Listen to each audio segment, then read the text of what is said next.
তুমিও পারো ছোট মা। ওই মেয়ের আবার ভয় ডর। যদি ভয় ডর থাকতো তাহলে তো কি তাহলে কি কি বল বল বল। হ্যাঁ কি বলো তো কি? আমি বড়দের সামনে এই কথাগুলো বলতে চাই না, এখন জোর করেও না। বলেই ফেলো, বলেই ফেলো, মানে সবই তো বলছো আর বলতে তো কিছু বাকি রাখো না, বলে দাও। বলে দে মায়া বাড়িয়ে লাভ নেই, যা মনের ভেতর আছে বলে দে। তাহলে না ওর বয়ফ্রেন্ডের গল্পটা শোনাতে আসতো না।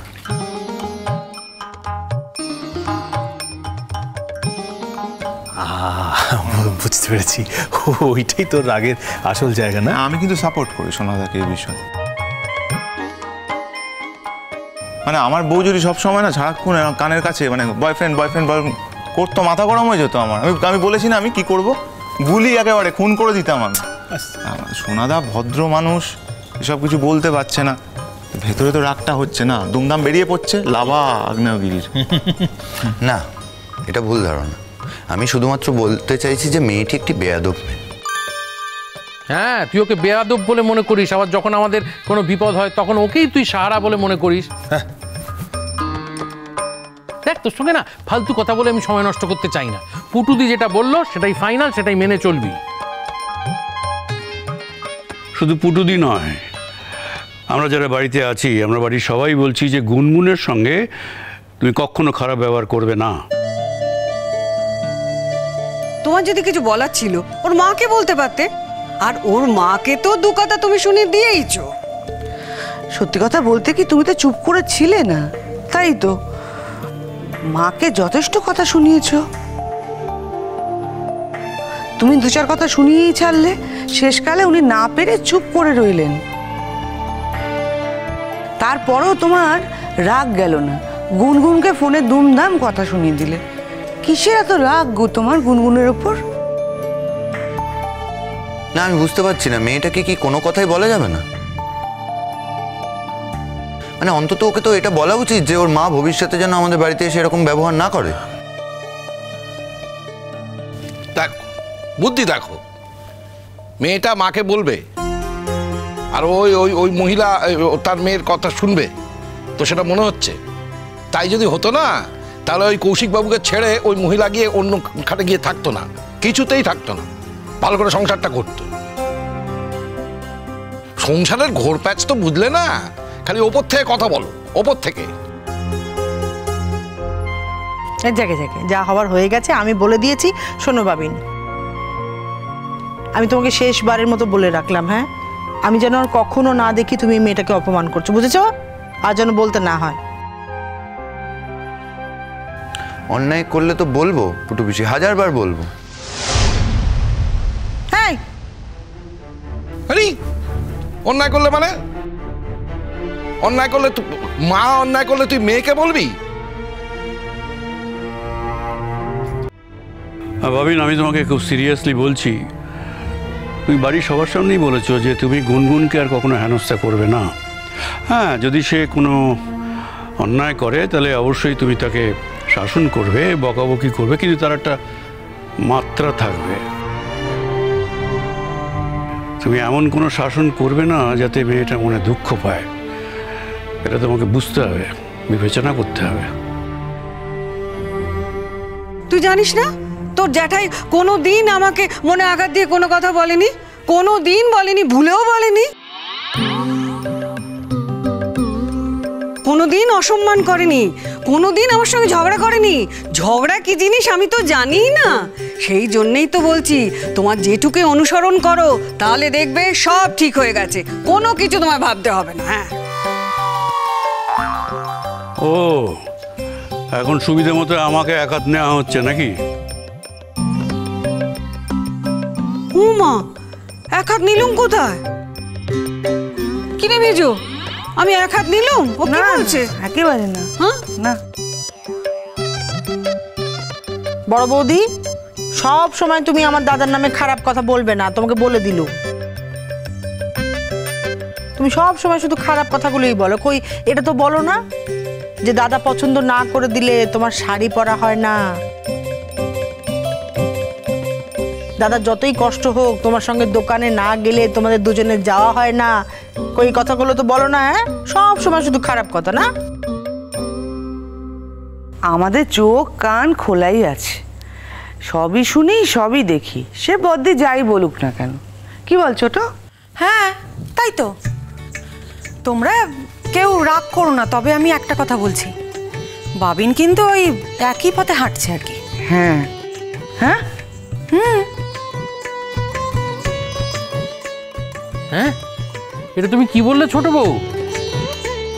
বাবিন যদি সেই পথেই হাঁটে তাহলে তো আর কোনো চিন্তাই ছিল না। না না, ঠিকই বলেছে ছোট মা, একদম ঠিক কথা বলেছে। তাই তো, সত্যিই তো তাই। বাবিন তো ওই না কেন, মানে ওই ওই গুনগুন যেদিনকে আমাদের সঙ্গে কেনাকাটা করতে গেল, আমরা ওকে নিয়ে গেলাম, বাবিন গেল না। আচ্ছা ঠিক আছে, তাহলে হয়ে গেছে। আমি এবার কি কি তুই এবার কি কি কি কি করবি তুই এখন বলতো? নিশ্চয়ই তুই ছুটি নিয়ে নিয়েছিস, এখন আর বেরোনো টেরোনোর কোনো ব্যাপারই নেই, তাই তুই এখান থেকে কোথাও যাবি না, একদম চুপ করে দাঁড়িয়ে থাক, আমাদের একদম খেপাস না বাবিন। এই দেখো, তুমি খেপে গেলে কিন্তু আমরা সবাই খেপে যাবো। হ্যাঁ, খেপার মতো পরশ পাথর খুঁজবো, তারপর যেখানে যেখানে যাবে তুমি সেখানে সেখানে যাবো, যেখানে যেখানে। একদম ঠিক কথা বলেছে রূপাঞ্চল। এখন কিন্তু আর তুমি কিচ্ছু বলতে পারবে না বাবিন, বলতে পারবে না যে আমি এখন কাজ করছি, অনেক কাজ, বিরক্ত করো না, ইনস্টিটিউটে যাব, কিচ্ছু বলার সুযোগ নেই, কোনো অবকাশই নেই। আমাদের হাতে এখন অখণ্ড সময় গো। হ্যাঁ সেই তো, সেই কারণেই তো ছুটিটা নিয়েছি, যাতে আমার লাইফটা তোমরা হেল্প করে দিতে পারো। আহারে, প্রাণটা একবারে চলে যাচ্ছে গো। হ্যাঁ, লাইফটা হেল্প করে দিচ্ছি আমরা, দাঁড়া না, একজনকে তো নিয়ে আসছি, লাইফ কেরাম হেল্প করে তখন দেখবি, এমন ট্রেনিং দেবো না।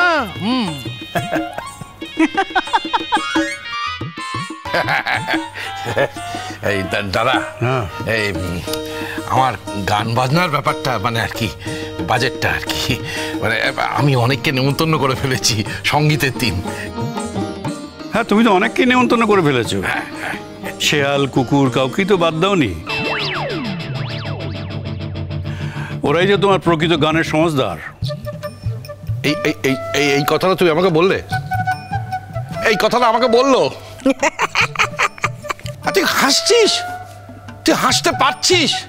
তোর মেজদাকে এইভাবে অপমান করছে, তুই হাসছিস? না না, আমি আমি আমি লক্ষ্য করে দেখেছি, ওরা সবসময় একটু বর্দা ঘেঁষা, বর্দা সব ভালো আর আমার সব খারাপ। বর্দা ঠিকই বলেছে, সত্যি বাবা, কি গান গায়, আবার জাঁক করে বলছি, লোকজন ডেকে ফেলেছি। আচ্ছা বল ছোট, মানুষ যখন গান করে সে গান তো নিজের কানে যায় নাকি? আশ্চর্য বাবা। মেজমা তুমি প্লিজ এইভাবে বলো না, দেখো মেজকা কত শখ করে রেখেছে দুটো গান খাইবে বলে, এরকম করো না প্লিজ। হ্যাঁ মেজমা, একদম নয়। দেখো মেজকা, দেখো তোমার গান একদম দারুণ হবে, ভালো হবে। হ্যাঁ তাই বই কি, নিশ্চয়ই দারুণ দারুণ হেভি হবে। হ্যাঁ। আমার শ্বশুরকে এরকম অপমান করলে সহ্য করবো না, আমি রেগে যাবো, কিন্তু ভীষণ রেগে যাবো। এক মিনিট, এক মিনিট, ব্যাপারটা কি, ব্যাপারটা কি? মানে মেজকার গান খারাপ বলা হয়েছে, তোমরাও তো হঠাৎ করে সবাই একজোট হয়ে গেল কেন? কি ব্যাপার?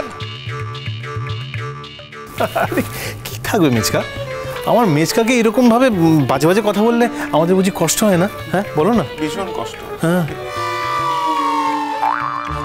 এই তোরা কত খুশিয়েছিস রে?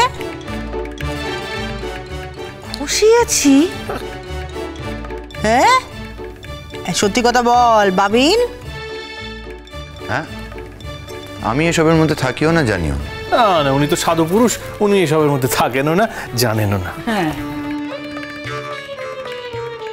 আরে খসাখসির কোনো ব্যাপার নেই, গতবার ওই চিনির বিয়ের সময় মেজদা খুশি হয়ে আমাদের ওই সন্ধ্যের জলখাবারের দায়িত্বটা নিয়ে নিয়েছিল, এবার আর একটুখানি এক ধাপ ওপরে গিয়ে আমাদের ডিনারের দায়িত্বটা নিয়ে নিচ্ছে। হ্যাঁ, বড় সড়ো অন্যরকম আয়োজনও করে ফেলেছি।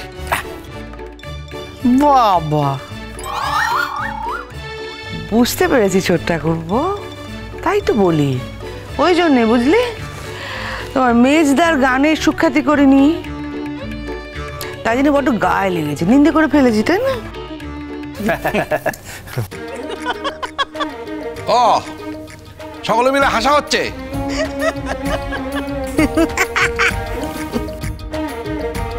হ্যাঁ, সকলে মিলে আমাকে নিয়ে হাসা হচ্ছে। তুমিও? বড়দা আসবো?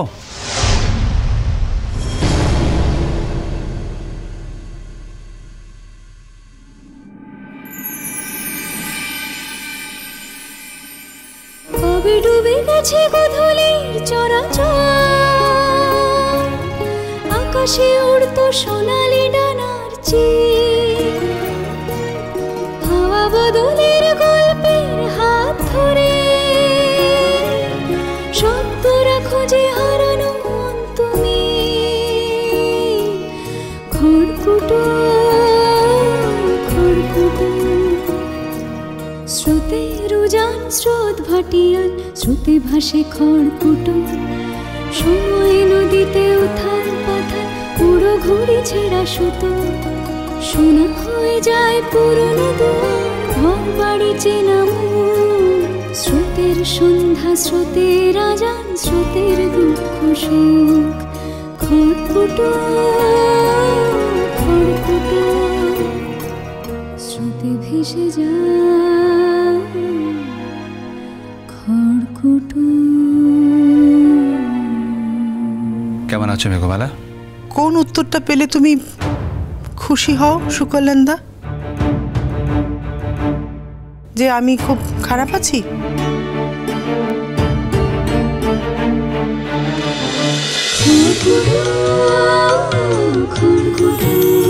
চলো চলো চলো চলো চলো পাল্টাই।